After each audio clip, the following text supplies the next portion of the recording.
Rain tapped steadily against the tall glass windows of the Monarch, a towering five-star hotel in downtown Atlanta. Inside, chandeliers sparkled over polished marble floors, and every surface gleamed like it had something to prove. Beneath it, luxury staff moved like shadows, silent and efficient, their presence noticed only when something went wrong. Zara Benton stepped out of the locker room, adjusting her sleeves as her black flats pinched at her swollen feet. She was only 5 days into the job, but her body already moved like it had worked there for years. At 25 she carried exhaustion like a second skin, not from age, but from responsibility.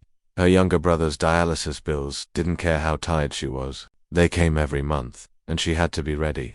The Monarch paid more than any other job she'd found, and she promised herself she'd hold on to it no matter what. But after cleaning her 11th room, her supervisor, Miss Dorsey, approached without making eye contact. "Penthouse for 7A, make it spotless," she ordered, handing her a key card. Zara hesitated, surprised, since the penthouse was usually assigned to senior cleaners, but Miss Dorsey's raised brow cut her off before she could speak. Zara nodded and turned away, pushing her cleaning cart toward the private elevator. That's the elevator climbed. The silence pressed in around her. When the doors slid open, she stepped into a corridor lined with thick carpet and golden lights. The air smelled like fresh linen and ambition. She unlocked the penthouse door and stepped inside, her breath catching at the sheer size of the suite. Everything sparkled. Glass, crystal, velvet. The skyline outside the window looked like it was meant to be framed, and the bed in the center of the room looked more like a throne. She got to work, replacing towels, straightening pillows, aligning everything just right. But her body was starting to give out. A fever had been building inside her all day, and now it was here. Her shirt was soaked with sweat, her undergarments clung to her skin, and the collar of her uniform felt like it was choking her. She slipped into the bathroom, peeled off her wet clothes, and rinsed them under warm water. Then she spotted a robe folded neatly beside the sink. It was soft, clean, and dry. She wrapped herself in it, telling herself she'd only sit down for a minute while her clothes dried. She sank onto the edge of the bed, meaning only to rest. Her head hit the pillow, her eyes shut. Sleep pulled her under. She didn't hear the elevator return or the soft click of the front door opening. KY Mahoney Rhodes, CEO of RhodeslInc, walked into his penthouse, tall, powerful, and always in control. He moved like the suite already knew him. He set down his phone, removed his shoes, and turned toward the window. But something felt off. The air didn't just smell like lavender and lemon oil. It smelled warm, human. He turned toward the bed and froze. A woman lay there, one leg exposed, a bare arm tucked under her cheek. Her robe had slipped from one shoulder, revealing smooth brown skin. Her face was flushed, peaceful, vulnerable. He moved forward slowly, checked the bathroom. Her clothes hung damp over the chair. A towel was still drying on the rack. Nothing about it felt calculated, yet the intimacy of it made his jaw tighten. He bent over, touched her shoulder gently. She shot upright, eyes wide, clutching the blanket to her chest. "I'm sorry, I didn't know you were here. I thought the room was empty. Miss Dorsey told me to clean it. I swear, I didn't mean anything. I was just tired. I didn't feel well. I only meant to rest for a moment." Her voice shook. Her hands trembled as she held the blanket tight. Kamoni watched her, his face unreadable. "Put your clothes back on, then leave." Her breath caught. She nodded, scrambling to gather her clothes, fingers clumsy from panic. He turned away, walked to the window, his mind already calculating what this meant for her. For him. For everything. Zara left the room in a daze, her legs weak, her breath shallow, her heart crashing against her ribs. She didn't stop to think. She didn't stop at all. All she knew was she had to disappear before someone else saw her or before he changed his mind and called security. Back in the staff area, she threw on her still damp clothes with trembling hands, her shirt sticking to her skin. She sat on a narrow bench, vision blurred, chest burning not from the fever, but from the fear. Then the intercom buzzed. Miss Dorsey's voice snapped across the room. "Zara Benton, my office." Now her stomach dropped. Zara walked through the service corridor with her head spinning, the air in her lungs refusing to settle. Miss Dorsey's office was in the back, near a broken clock and the lingering scent of burnt coffee. Inside, the lights were too bright and the air too still. Miss Dorsey stood with arms folded tightly across her chest. Beside her stood a man, in a black tailored suit, his face stern, a tablet in hand. "Do you even realize what you've done?" Miss Dorsey's tone didn't rise, but it cut deep. "Mr. Rhodes walked in and found you in his bed, naked, unauthorized." Zara opened her mouth, but the words got stuck. What were you trying to achieve? Dorsey asked, not expecting an answer. Nothing, Zara whispered. I thought the room was empty. I felt sick. I sat for a minute. Save it. Dorsey cut her off and turned to the man beside her. He was silent, eyes cool, watching Zara like she was some corporate equation that didn't add up. The guest hasn't filed an official complaint yet, Miss Dorsey said, voice low now, but that doesn't mean we're in the clear. You've embarrassed this hotel. If he decides to go public, you're done. Zara's knees buckled slightly. She grabbed the desk to steady herself. The bitterness rising in her throat wasn't just fear, it was disbelief. One mistake. One unintentional moment. That's all it took to destroy everything. Effective. Immediately, Dorsey continued. You're suspended. Hand over your badge. HR will contact you. No defense. No second chances. Just silence. Zara walked out in a fog, numb, her mind blank except for the thudding panic in her chest. She hadn't done anything wrong on purpose. She hadn't schemed or lied or tried to play games. But none of that mattered. The room didn't care. The name on the suite didn't care. She was a maid. He was a billionaire. The line had been drawn in gold. She returned to her small apartment, where the walls felt too close and the silence too loud. She didn't turn on the lights, didn't check her phone, just sat on the edge of her bed, staring at the city she thought she'd been strong enough to survive. She thought of Kimani Rhodes. He hadn't yelled. He hadn't accused. He hadn't even looked at her like she was dirt. And somehow, that made it worse. Across the city, inside the same suite where it all began, Kimani stood by the window, a glass of bourbon in his hand, the skyline glittering at his back. He had told her to leave. He had given the order, kept it cold and distant like he always did. But the memory of her face wouldn't leave him alone. That wasn't manipulation. That wasn't seduction. That was someone scared out of her mind. Someone real. He walked to the desk, picked up the suite phone, and dialed hotel management. Yes, Mr. Rhodes, the voice answered quickly, professional and on edge. I want to know what action's been taken regarding the incident earlier today. The employee has been suspended pending review, came the swift reply. We're handling it internally. This won't affect your experience with us. He stared at the damp towel still hanging in the bathroom. He didn't know why he said it, didn't fully understand it himself. Make sure she isn't fired. Sir, you heard me. He hung up. It wasn't pity. He didn't do pity. But the image of her clutching that blanket, eyes wide and voice trembling, stayed in his mind like a song you couldn't turn off.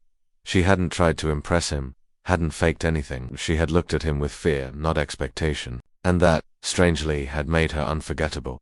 2 days passed, and Zara didn't leave her apartment. The silence closed in. No calls came, no update from HR, no apologies. The monarch didn't operate on emotions.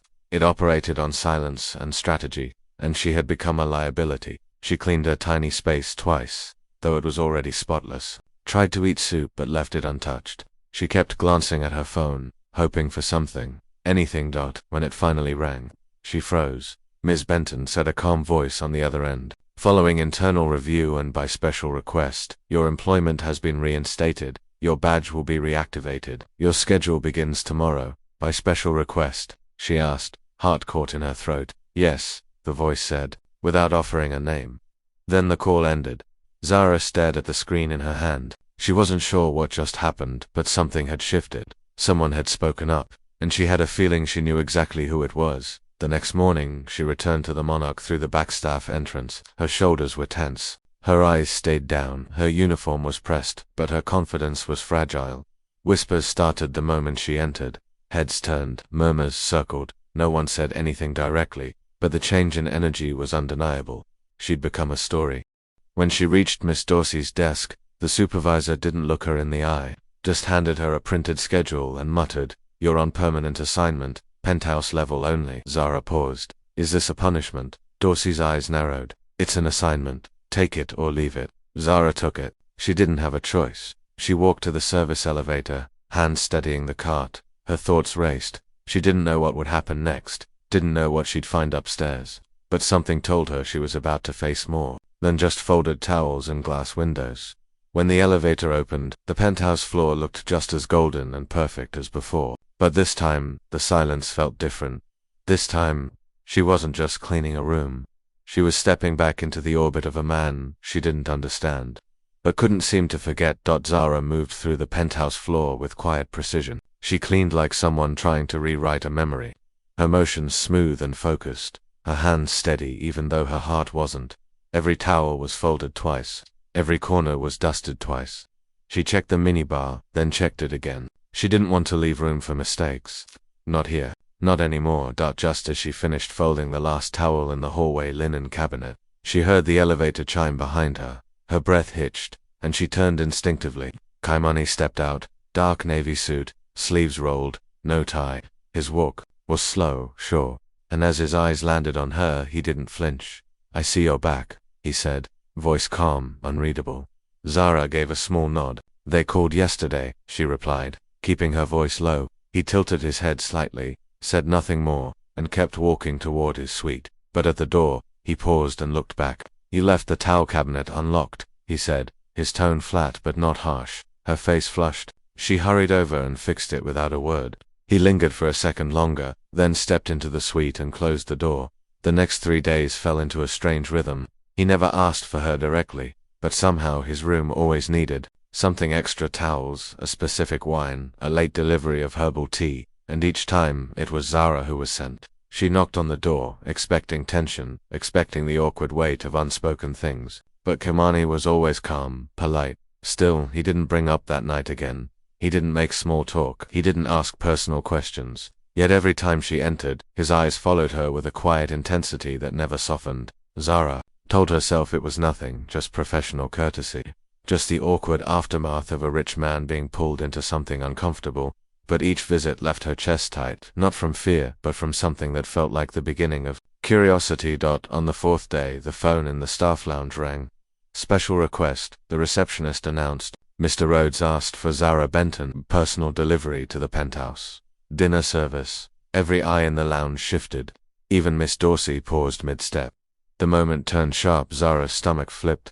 "Why me?" "Ask him," Miss Dorsey muttered without looking up. That evening, her hands shook as she balanced the tray. The food was elegant, plated with intention. She took the private elevator up, heart pounding with every floor. When she reached the suite and knocked, the door opened before her knuckles left the wood. Kaimani stepped aside wordlessly, and she entered. The lights were soft, the room warm. The table had been set for two. Candlelight flickered. She placed the tray down and turned to leave, but his voice stopped her. She hesitated.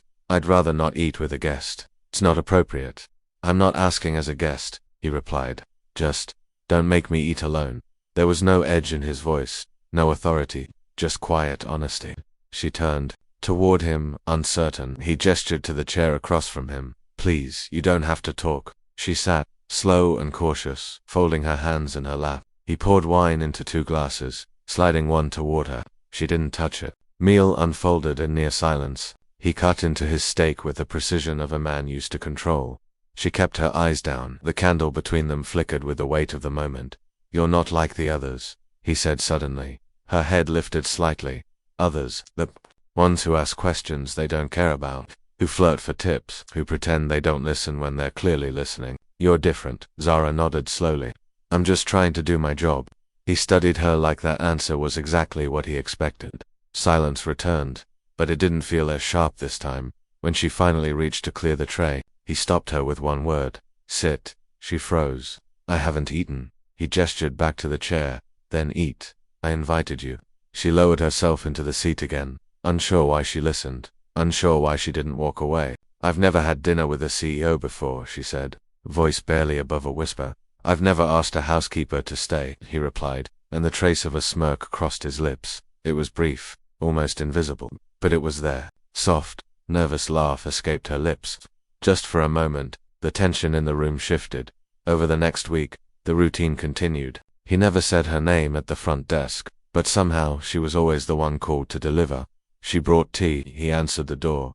She brought wine, he invited her in. Sometimes they exchanged words, sometimes they didn't, but always, his gaze lingered, and always, her breath came a little quicker when she saw his name on the daily schedule. She told herself it was nothing, maybe gratitude, maybe respect, but in the quiet moments, she knew better. It was something dangerous, and everyone around her could see it too. The whispers started slow, like smoke curling beneath closed doors. One by one, glances turned into stares. Hallway greetings became clipped nods. Every time Zara walked by, conversations stopped mid-sentence and eyes shifted just a second too late. The silence said more than words ever could. People had started talking. Sophia, one of the senior maids, with 10 years and a permanent scowl under her wig cap, had a stare sharp enough to cut tile. She watched Zara every day with narrowed eyes and lips pressed so tight they could barely let air through. It wasn't long before she started letting those whispers slip out loud. "Some of us earn our shifts the old-fashioned way," she said one morning, just loud enough for everyone in the break room to hear as Zara passed through. Another time, she muttered, "Must be nice having powerful friends upstairs." Zara kept her head down. She told herself to ignore it. She had bills to pay and a brother who needed her steady, but the tension was building. Every step on the penthouse floor felt heavier that night. Just before her shift ended, the front desk called again. "Mr. Rhodes is requesting herbal tea, specifically from you." She took the tray upstairs, knocked softly, and entered when his voice answered. The room was warm with amber lighting and quiet jazz playing low from the speakers. She placed the tray down and turned to leave, but she paused. "Why do you keep asking for me?" she asked, her back still turned to him. There was a pause. When she turned, he was watching her again with that same quiet gaze, the one that seemed to see things she wasn't ready to say out loud. "Because you don't try to impress me," he said, "and because I don't like liars." She didn't know what made her sit down, but she did. The weight of the week, of the rumors, of the silence from everyone else had pushed her to the edge. "People are starting to talk," she said, eyes fixed on the table. "It's becoming a problem. For them or for you?" he asked. Voice steady, both, she admitted. He was quiet for a beat, then leaned forward slightly. "If you want me to stop, I will." She opened her mouth, but nothing came out. She didn't know what she wanted, not really. Her instincts told her to run, but her body didn't move. She stayed seated. "I don't know what this is," she said finally. "Neither do I," he answered, and somehow, that made it worse, because it meant whatever was happening between them wasn't just her imagination. The next day, everything changed. She arrived at the staff locker to find her locker open. Her name badge was gone, and inside, a torn scrap of paper with one word, written in messy, black ink, "Slut." She didn't flinch, just folded the paper, slipped it into her pocket, and kept her face calm. She didn't report it. Not yet. She didn't need another set of eyes looking at her like a problem. Later that evening, a dinner tray order came in for the penthouse, but her name wasn't on the delivery. Someone else was assigned. She didn't question it, just assumed that maybe he had stopped. But 20 minutes later, the receptionist picked up the phone and called out across the staff lounge, "Zara, penthouse is calling for you." She went upstairs. When the elevator doors opened, Kamani was already waiting near the window, his back to her. "Why didn't you come earlier?" he asked without turning. "I wasn't on the list," she answered quietly. "I changed the list." She didn't respond. Her eyes flicked to the untouched tray still sitting on the side table. He turned toward her and stepped forward. "Someone's trying to intimidate you," her breath caught. "How do you know?" He held up his phone's security footage. Blurry but clear enough. Sophia, entering the locker room when no one else was around. Zara's throat tightened. "Why are you helping me?" Kimani looked at her with that same calm fire in his eyes. "Because I know what it feels like to be underestimated. You can let them push you out, or you can stop running." She looked at him, really looked, and for the first time she didn't see a CEO or a rich man behind a glass wall. She saw someone who had made space for her when everyone else had closed the door. "I'm not leaving," she said. He gave her the smallest nod, almost like approval, then turned back toward the window as if the conversation had ended. But she knew it hadn't. Nothing about this was over. The moment Ariel Monroe walked through the revolving glass doors of the Monarch, the entire energy of the hotel shifted. Her entrance wasn't loud, but it was undeniable. Her designer heels clicked against the marble like they owned it, and the oversized sunglasses couldn't hide the sharp awareness in her eyes. She had returned like a storm disguised as spring. It had been 2 years since she'd last walked these halls, 2 years since her very public breakup with Kamani Rhodes, and yet the staff still recognized her like a logo etched into their memories. She didn't come back for nostalgia. She came because someone sent her a blurry photo of Kamani, seated at his usual penthouse dinner table with a maid. Rumors had followed Kamani for years, but this one didn't sit right with her. She knew how he operated. He didn't do messy. He didn't do sentiment. So the idea that he was entertaining a hotel worker, and more than once, forced her to board the first flight out of London. She skipped the reception desk and walked straight To the elevator, her stride smooth, her confidence rehearsed. She didn't announce herself. She didn't need to. When the elevator doors opened on the top floor, she stepped into the corridor like she never left. Just as she reached for the door of the penthouse, it opened. Zara stood there, tray in hand, eyes wide, uniform neat but modest. Ariel took one long look from the flat shoes to the simple bun pinned at the back of Zara's head, then smiled slowly, sharp and cold. "Oh," she said with saccharine calm, "you must be the new help." Zara didn't know whether to move or speak. Her fingers tightened around the edge of the tray. Ariel walked past her into the suite without another word, the scent of her perfume trailing behind her like ownership came up. She called out, her voice syrupy and familiar, "You always did keep me guessing." He stepped out of the bedroom, sleeves rolled, no tie, his expression still but alert. "Ariel," he said, "what are you doing here?" "Rumors travel," she said, her tone light as champagne. "And when they come with pictures, I like to verify them myself." He didn't move. "You should go. Used to be, you'd ask me in. That was then." Zara tried to step back without being seen, but the tension in the room kept her rooted. Ariel turned to her, smirking. "She's cute," she said with mock approval. "A bit plain, but I guess you're going for humble now." Zara looked down. Every inch of her wanted to disappear. "I should leave," she said quietly. "You should stay," Kimani said, not even glancing at Arielle. That was the moment Ariel's smile cracked. "So she's more than just a phase," she said sharply. "You don't know her," he replied, "and you never knew me." A long silence followed. Ariel looked at them both, then laughed once, bitter and bright. "Well, I won't stand in the way of your growth." She walked to the door, but just before she left, she leaned in close to Zara and whispered, "Enjoy it while it lasts." Then she was gone. The suite felt quiet again, but not peaceful. Zara's heart beat hard in her chest, shame crawling up her neck. "I'm sorry," Kimani said. "You don't owe me anything," she replied. "Yes," he said, stepping closer, "I do." She didn't know what to say, didn't know how to breathe under the weight of that confrontation. But for the first time, she didn't feel like she needed to run.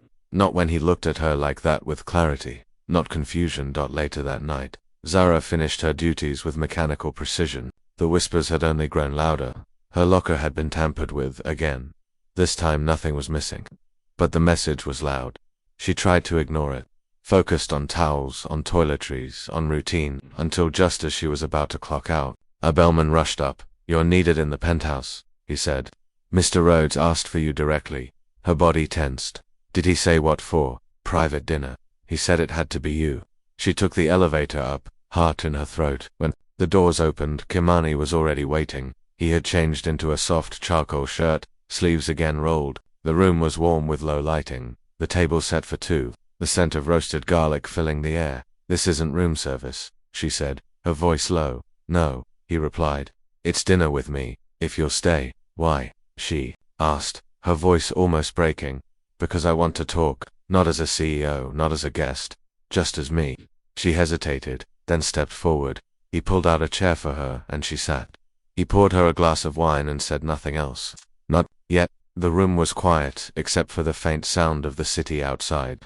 The candles burned low between them. They ate in silence, not from awkwardness, but from something else, something unspoken and fragile. Eventually, he broke the quiet. "Ariel and I were over long before anyone knew it," he said.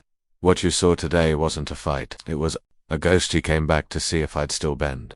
"I didn't." Zara didn't meet his eyes. "I'm not asking for explanations." "I know," he said. "That's why I'm giving them." She looked at him now, really looked. There was no apology in his eyes, just steadiness. "I need someone I can trust," he said. "Not just at work. In my life I'm expanding operations, and I want someone who sees things clearly. Someone who doesn't pretend. Someone like you." Zara blinked. "You want me to work for you?" "Not in housekeeping," he said. "As my personal assistant." She was stunned. "I clean rooms. I don't know anything about corporate offices. I'll teach you what you need to know," he said. "The rest you already have." She shook her head slightly, trying to make sense of it. "Why me?" "Because you speak truth, even when it's hard, and that's rare." She looked down at her hands. "People will talk. They already are. Let them talk," he said. "I want you beside me, not to decorate the room but to help me see clearly." She took a slow breath. "I'm not sure I can." "Then I'll wait," he said, and it was the first time she believed he meant it. It started with a photograph off center and taken from just low enough to suggest secrecy. The image showed Zara stepping out of Kaimani Road's penthouse. Late one evening, her uniform looked wrinkled, her expression unreadable. The lighting in the hallway cast her in silhouette, just enough to look questionable but not enough to tell the truth.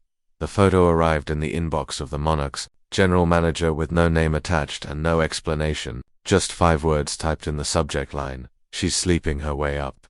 Within hours, the photo had spread like a lit match dropped into dry leaves. Phones buzzed across departments. Staff passed the image from hand to hand like it was currency. No one asked questions, they just whispered. Zara felt the shift before she saw the proof. Conversations stopped when she entered a room. Smiles turned into blank stares. Sophia no longer kept her bitterness behind sarcasm. She smirked openly now, like a villain who had finally won. Later that day, Zara found the photo taped to her locker. Someone had printed it out and circled her figure in red ink like she was a target on a dartboard. She peeled it off calmly, folded it, and slid it into her pocket. When she reported it to Miss Dorsey, the woman barely blinked. "You bring attention, Benton," she said coolly, "then act surprised when it finds you." Zara didn't argue, she didn't cry, she just walked away, her face unreadable, but inside, something had cracked. That night, she wasn't assigned to the penthouse. No tray deliveries, no requests, no messages. She took it as a sign. Maybe he was done. Maybe it had been a phase after all. That when her shift ended, she walked straight out of the building without looking back. What she didn't know was that the next morning, Kaimani was called into a closed-door meeting on the 28th floor. The general manager placed the printed photo on the glass conference table without saying a word. Kaimani looked down at it once, then looked back up. "What's your point?" he asked, voice flat and unreadable. "There's growing concern," the manager said cautiously. "The perception of favoritism, multiple staff complaints. They're saying Miss Benton has received special treatment." Kaimani leaned back in his chair, eyes sharp. "You mean they're accusing her of sleeping with the boss?" The manager hesitated. "It's being ... implied."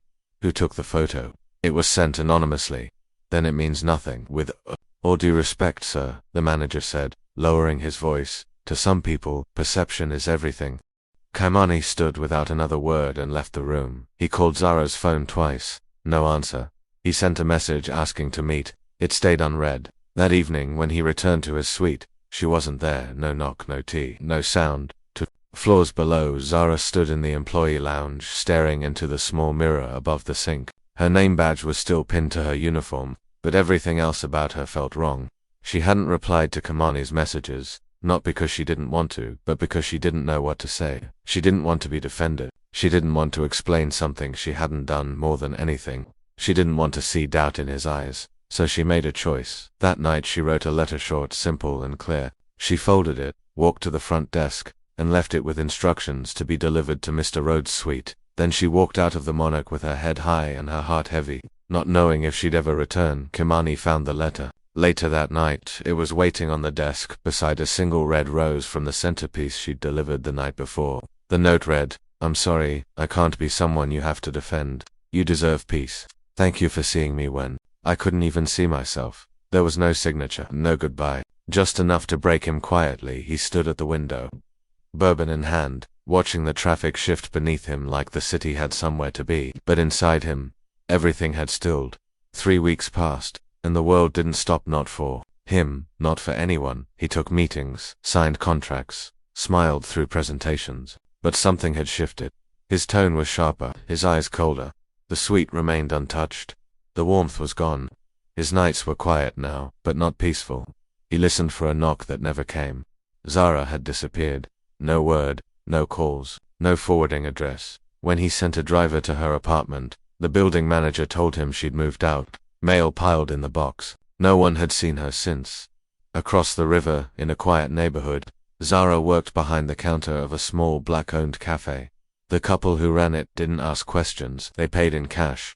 The work was simple and clean. Brew coffee, wipe counters, stack plates, go home. At night, she returned to a modest room above a bakery, where she shared a hallway bathroom and learned how to stay quiet with strangers. She didn't check the news. She didn't check her phone. But sometimes, when the door of the cafe opened, her heart leaped up. She looked up, always expecting a tall man in a dark coat. He never came. She told herself that was good, that it meant she could finally start over. It was a gray afternoon. the kind where the sky looked like wet cement and the rain slid down cafe windows in slow, tired streaks. Zara stood inside the small shop, wiping down the front tables. The place was nearly empty, just an older man with a crossword puzzle and a couple arguing softly near the back. The air smelled like cinnamon and brewed espresso, a mix she'd grown used to. Comforting, quiet, forgettable. The door opened with a soft chime, and a cold gust rolled in behind it. She turned instinctively, rag still in hand, eyes lifting without expectation.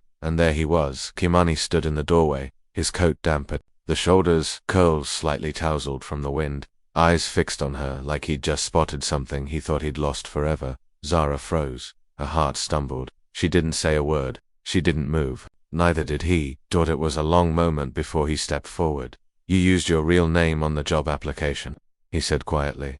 Wasn't hard to find you.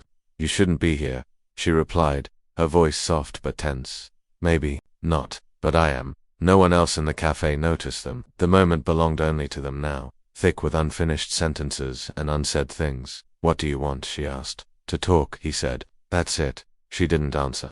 Just walked slowly to the back corner table and sat down. He followed and took the chair across from her. His hands stayed folded. His coat still clung to his shoulders, but his presence brought its own weight. You left, he said. There wasn't anything left to say, she replied. There was everything to say, he countered. You didn't even let me respond. You just disappeared. She kept her eyes low. I didn't want you to have to defend me. I didn't want to be a problem. You were never a problem, he said. You never needed defending, but I would have stood beside you anyway. Her fingers curled around the edge of the table. I didn't want to see that look in your eyes, she whispered. That says you're questioning everything. I knew what they'd say about me. I didn't want to give them a front row seat to tear me down through you. He reached into the inside pocket of his coat and slid a small black business card across the table. It was simple. His name in gold. Below it, a line written in his own handwriting, when you're ready to stop running. Come find me. Zara stared at it, fingers trembling as they hovered above the edge of the card. I don't care what they say, he told her. I care about what's real, and you are the only thing that ever felt real in all of it. She looked up then, eyes searching his. It still feels like I don't belong in your world. He didn't flinch. The people who don't belong never ask that question. The ones who do, they're the ones holding the weight and still showing up. She blinked fast, her voice quiet. I was afraid. So was I, he admitted. Still am. But I'd rather be afraid with someone who tells the truth than be safe around people who lie with a smile. He stood slowly, adjusting his coat. I'll wait, he said, voice firm but gentle. But not forever. Then he walked out into the cold, leaving behind a few drops of rain and something warm. A door left open. The card sat on her nightstand for 6 days. She didn't touch it, but she didn't move it either. Every morning, the sunlight hit the gold lettering like it was asking her a question. By the 7th morning, she had her answer. She put on her last clean blouse, tied her curls into a neat knot, and walked out of the apartment. The sky was still heavy. The sidewalks still slick, but this time her steps didn't hesitate. She walked across the bridge into the heart of downtown, past the skyscrapers, past the shops, until she stood in front of a towering glass building with RoadsLink carved in chrome above the entrance. Inside, the lobby gleamed with light. The receptionist glanced up as she approached. Her eyes flicked to Zara's simple outfit. Can I help you? I'm here to see Mr. Rhodes, Zara said, lifting the card. He told me to come. The woman looked at it, clearly unsure, but before she could say anything, a voice cut through the lobby from across the room. Zara. She turned. Kimani was already walking toward her. He didn't smile. He didn't hesitate. He just looked at her like she was the one piece of his world that finally made sense again. You came, he said. I didn't want to run anymore, she answered. Come upstairs, he said. They walked side by side through the glass doors of the elevator, not as guest and staff, not as mistake and rescuer, but as two people who finally stopped pretending they didn't matter to each other. Kimani's office sat high above the city, but it didn't feel cold. Sunlight streamed through wide windows, casting golden light across sleek furniture and rich oak floors. When Zara stepped inside, she didn't feel like an intruder. She didn't feel like she was being tested. She felt seen. He offered her a seat across from his desk and didn't speak until they were both settled. She didn't fidget. She didn't hide. She looked him in the eye, ready for whatever came next. Why me? She asked again, though her heart already knew the answer. Because you never treated me like I was unreachable, he said. Because Every time you looked at me, I remembered the man I want to be, not the one people expect. He laid out the details of the position clearly. It wasn't a favor. It was a job, his personal assistant, a key role in the rollout of new community-based ventures for Rhodeslink. He needed someone grounded, someone with integrity, someone who could speak without posturing and listen without flattery. And he trusted her. She listened without blinking. No questions yet, just the steady intake of what this would mean. I've never worked in an office, she admitted. I've never taken minutes or drafted strategy notes or even worked a meeting room. I'll teach you the tools, he said. You already have the character. That's the part I can't train. Zara nodded slowly. And what about what they'll say? Let them talk, he said. We don't answer to people who never knew the full story. She didn't say yes right away. She told him she'd think about it. He didn't press. He simply said, if you choose this, I'll have your badge ready in the morning. She walked out of that office with the weight of 100 old doubts clinging to her shoulders. But beneath it all, something steadier had started to rise, a voice she hadn't heard in years. Her own. The next morning, she was back. She walked into Rhodeslink with her shoulders straight and her head up. The badge in her hand had her name printed clearly. Zara Benton, Executive Assistant, Office of the CEO. The looks came quickly. Stares, curiosity, thin smiles, stretched tight. But none of it touched her. She learned fast. She sat in strategy meetings, took notes like her life depended on it, stayed late to research what she didn't understand. She asked smart questions. She made careful observations. She watched the people around her, and more importantly, they started watching her back, not with suspicion, but with growing respect. Kaimoni never hovered. He didn't micromanage. He offered guidance when she asked, corrected gently when needed, and supported her without turning her into someone else. He never paraded her around. He never flaunted her title. But it was clear to everyone Zara wasn't temporary. She wasn't a project. She was part of the foundation. They didn't speak of love, not directly, not yet. But it existed in the quiet moments, the morning coffee he set on her desk before meetings, the way her reports always landed in front of him first, the soft exchange of glances when a presentation went well. There was a thread between them, strong and steady, braided with something deeper than attraction, trust. On weekends they slipped away from suits and offices. They walked through farmers' markets with fingers brushing but not yet holding. They ate, browsed old bookstores and shared silence that spoke louder than conversation. No one followed, no one questioned. For the first time it felt like they were building something without interruption. 6 weeks in, she stood by his office window during a late-night work session, looking out over the city. Sometimes, she said softly, I still feel like someone's going to tap me on the shoulder and tell me I don't belong here. Kaimoni looked up from his laptop, pushed his chair back, and walked over. You know how I know you do, he said. Because people who don't belong never ask the question. She didn't respond. She didn't need to. She just let him reach for her hand, let his fingers close gently around hers, and let the silence speak for them both. Later that night, as they returned to the penthouse suite at the Monarch, the place where everything had nearly fallen apart, she paused at the doorway. It started here, she said, voice low, and it could have ended here too. Kimani looked at her, voice quiet. It didn't, because you stayed true to who you are, and that's why we're still standing. Zara stepped into the suite, not as a maid, not as a rumor, not as someone who had to explain her worth. She stepped in as herself, full, clear, and no longer hiding. 6 months later, Zara Benton walked through the glass halls of Rhodeslink like she belonged there, because now, she did. She moved through the offices in a crisp blazer, tablet in hand, voice steady as she discussed timelines with senior project leads. Her hair, once always pulled back tight out of habit, now flowed in soft curls that framed her face. The young woman who once folded towels in silence now led team briefings and caught minor flaws before anyone else noticed. Zara hadn't become someone new. She had simply allowed herself to rise into who she always was underneath survival. People stopped whispering. They started listening. Every time she entered a room, the air shifted just slightly. Quiet authority followed her now. Not because of Kaimoni's presence, but because of her own. He never tried to shape her. He never rushed her growth. He offered space when she needed it, advice when she asked, and always the kind of support that came without strings. That their relationship remained private. Not secret, not hidden, just sacred. On weekends, they shared mornings in their modest apartment tucked into a quiet block on the west side. He made French press coffee. She played old R&B from her phone while leaning against the counter in one of his oversized hoodies. They didn't need a city skyline. They didn't need luxury. They just needed each other. One evening, as autumn settled over the city and the leaves turned rust and amber outside the wide windows, Kimani sat at the kitchen table reviewing blueprints. Zara walked in with 2 mugs of hot cocoa instead of coffee, set one in front of him, then leaned back against the fridge. "You've been quiet all day," she said softly. He looked up, pushed the papers aside, and studied her. "I've been thinking." "Dangerous," she teased, raising an eyebrow. He stood and walked toward her, took both of her hands in his. "About how close I came to losing something real. About how different everything could have turned out if I had stayed silent, if you hadn't walked back in." She didn't respond with words, she just looked at him like she always did, honest, unguarded. He reached into his pocket and pulled out a small velvet box.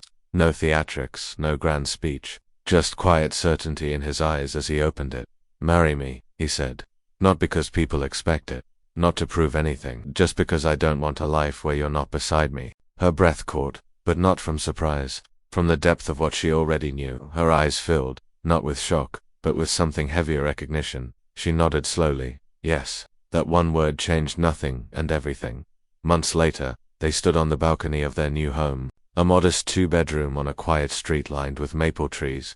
No marble, no gold, no staff, just them, just peace. The city shimmered in the distance, but around them, the world had finally stilled. Zara leaned her head against Kimani's shoulder as he wrapped an arm around her waist. "Do you ever regret it?" he asked. "That night in the hotel," she said, smiling a little. "I regretted it for about 5 minutes. Then you told me to leave, and I realized I wasn't afraid of the mistake. I was afraid of what it might become." "And now?" he asked as she turned toward him fully, her voice quiet but firm. "Now I know. Sometimes the worst timing leads you to the right place."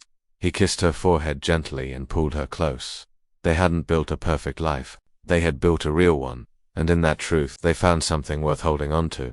The old version of Zara Benton would have never pictured this, not the house filled with soft jazz on Saturday mornings, not the home office where her name appeared in embossed gold on custom folders, not the dinner invitations with city council leaders, not the way Kimani looked at her like she was both the beginning and the center of his world.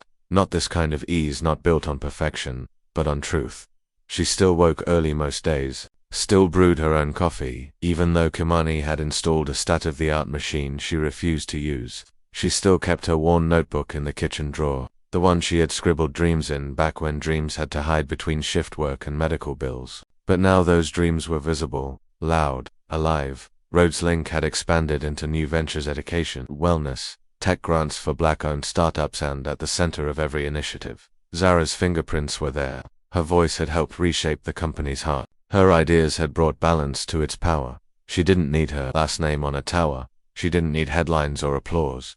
She had built her place in the world with grit, empathy, and a refusal to pretend. And Kimani, he had changed too. He no longer spent his nights in suites 30 stories above the city. He no longer searched for comfort in distance or silence. He had learned how to show up, how to listen, how to soften without losing his edge. Zara hadn't saved him. She had reminded him how to save himself. They lived quietly but fully: weekend farmers markets, Sunday dinners with her brother who was now healthy and in college, weeknight dance-offs in the kitchen that ended with out-of-breath laughter and one of them burning the rice. They didn't show off their love. They lived it. One day, during a board meeting where Zara presented a new mentorship program for black girls in tech, one of the newer partners asked a simple question: "What changed your company's culture?" Kimani looked across the table at Zara, who was flipping through her notes like she hadn't heard the question, but he knew she had. He knew she heard everything. He smiled, leaned forward, and said, "We stopped pretending we had all the answers and we started listening to people who did." Later that night, as they stood in the backyard under a sky full of stars, Zara wrapped her arms around his waist and rested her chin on his chest. "You ever think about what would have happened if you hadn't come back to the cafe that day?" He didn't hesitate. "I'd still be rich, but I'd be empty." She nodded. "And me? I'd still be hiding, still trying to be small in a world that never saw me." He leaned down, kissed her slowly, and whispered, "Never again." They stood there, in silence, not the kind that comes from not knowing what to say, but the kind that only happens when there's nothing left to prove. Their story hadn't started with candlelight or poetry. It began with exhaustion, with misunderstanding, with a robe and a closed door. But that was never the whole story. It had become a journey of reclamation, of choosing love, not because it was easy, but because it was worth fighting for. of building something new, not on a clean slate, but on the cracks and scars that had made them human. This was not a fairy tale, it was better, it was real.